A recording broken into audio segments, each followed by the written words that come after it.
Mesdames et messieurs, aujourd'hui je vais vous montrer comment j'ai transformé un buy-in de 5 euros en plus de 7000 euros sur les Winamax Series et gagné mon premier titre surtout. Nous allons décortiquer des mains clés de la table finale qui peuvent littéralement changer vos résultats en tournoi. Moi c'est Luna, passionné de tournoi de poker et j'aide les joueurs ambitieux à progresser dans leur jeu. Reste bien jusqu'à la fin, je vais vous montrer le coup exact qui a fait basculer ce tournoi et comment vous pourrez le reproduire parfaitement dans vos propres parties. Allez c'est parti. Allez, on est parti dans cette table finale, je t'ai mis les price pool à droite, et on est tout de suite parti avec la première main, Valet 9 off. On voit que ici je suis quand même dans les derniers du tournoi. Je dois être 5ème sur 7 au début de la table finale. Et on va voir comment ça se passe. Open ici, on va avoir un flat ici de Argos. J'aurais préféré 3 bêtes à sa place. Après c'est vrai qu'on veut pas trop 3 bêtes pour le chip leader et qu'ils sont tous les deux deep. Mais je pense que c'est une bonne main à commencer tout de suite à 3 bêtes, surtout en table finale. Va tout de suite mettre une bonne impression, une bonne image d'agressivité que Time to Crush ne pourra pas abuser. Essayer de payer ici, check ici, Arcos qui check encore, Time to Crush qui check encore, et ça check. Et il décide de value à la river, très bien, pas de problème ici, je pense que pour l'instant c'est standard. On va voir qu'il y a des mains qui sont vraiment pas standards dans cette table finale.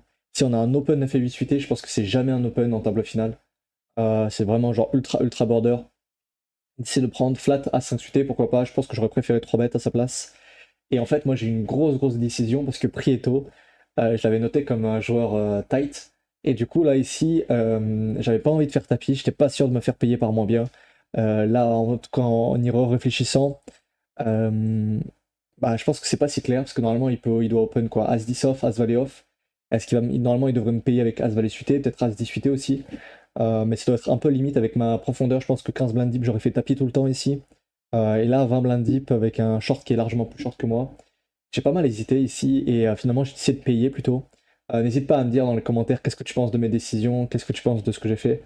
Et on va aussi voir les runs de l'Ekira. Le Kira, c'est qui? C'est un expert de HRC, un outil préflop. Et il va nous montrer un peu, bah, du coup, avec un outil, qu'est-ce que ça a donné mes décisions.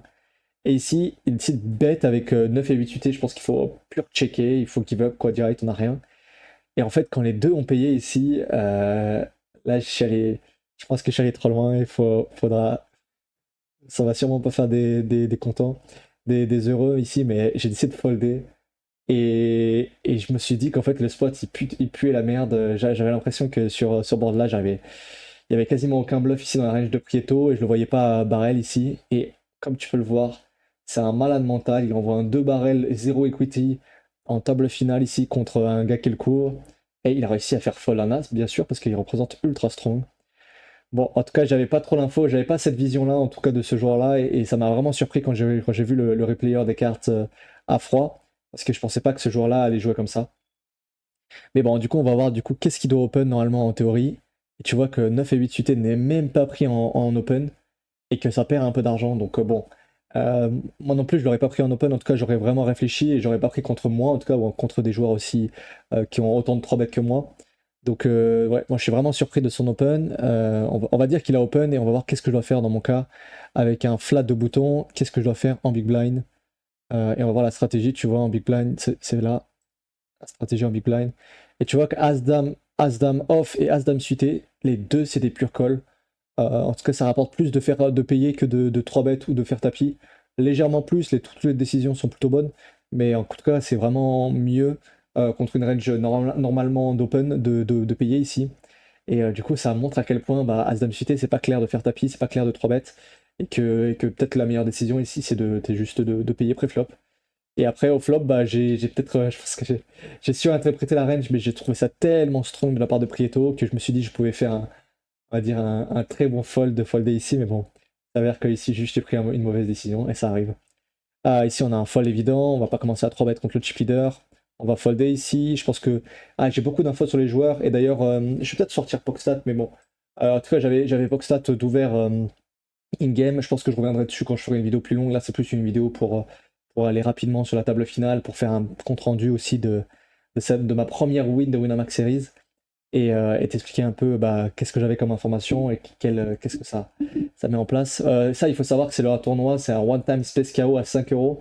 C'est un tournoi où il y avait plus de 22 000 joueurs, je crois, 25 000, 24 000, je sais plus exactement. Alors je check, je crois, mais peut-être 25 000 joueurs. tournoi énormissime et on est au day 2 ici, donc moi j'ai réussi à me qualifier le jour même et du coup ce day 2 c'est le jour même en fait, c'était hier. C'est tout frais là, c'est le day 7 des Williams Series et c'est moi qui fais le highlight parce que c'est moi qui gagne un tournoi. Donc ça me fait vraiment plaisir de partager cette vidéo. Et ouais, du coup, bah, j'avais beaucoup d'informations sur les joueurs, j'ai pris je savais exactement comment j'allais les jouer chacun.